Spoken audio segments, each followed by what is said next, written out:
মনে পড়ে সেই 19শে নভেম্বর 2023-এর কথা।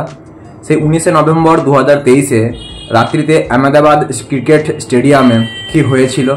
2023 ওডিআই ওয়ার্ল্ড কাপ ইন্ডিয়ার হাতের মুঠোয়। ইন্ডিয়া আনবিটেন, প্রত্যেকটা ম্যাচ জিতে গেছে, একটাও কোনো ম্যাচ না হেরে ইন্ডিয়া ফাইনালে পৌঁছায়।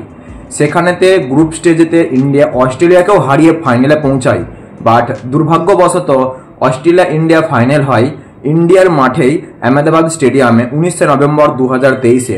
সেই কালো রাত যেখানে অস্ট্রেলিয়ার কাছে ইন্ডিয়াকে পরাজয় গ্রহণ করতে হয়। 1 লাখ প্লাস দর্শক সেই স্টেডিয়ামে। ইন্ডিয়া ইন্ডিয়া বলে গোটা দর্শক সরগম করছে পুরো স্টেডিয়ামকে।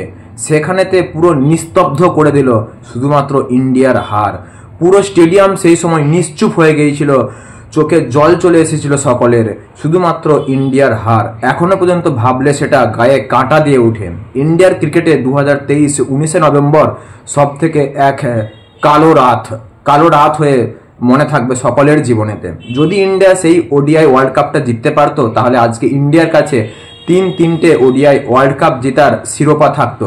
বাট দুর্ভাগ্যবশত আজকের ডেটে দাঁড়িয়েই আজ থেকে 2 বছর আগে ইন্ডিয়াকে অস্ট্রেলিয়ার কাছে ওডিআই বিশ্বকাপ ফাইনালেতে ইন্ডিয়ার মাটিতেই হারতে হয়। খুবই দুঃখের বিষয় দর্শকরা। সেই বিষয়টাই আজ তোমাদের সাথে জাস্ট একটুখানি তুলে ধরলাম। তো ক্রিকেট সম্পর্কিত যাবতীয় ইনফরমেশন অবশ্যই আমার চ্যানেলে তোমরা পেতে থাকবে, তার জন্য আমার চ্যানেলটা সাবস্ক্রাইব করে রাখো। আর আমার চ্যানেলের ভিডিও পছন্দ হলে অবশ্যই লাইক করবে, কমেন্ট করে তোমাদের মতামত জানাবে দর্শকরা। তো হ্যাঁ, 2026 আর 4-5 মাস পরে টি-20 ওয়ার্ল্ড কাপ আসছে, ইন্ডিয়ার মাটিতেই হোস্ট হচ্ছে। আশা করব টি-20 ওয়ার্ল্ড কাপ 2026-এ ইন্ডিয়াই জিতবে।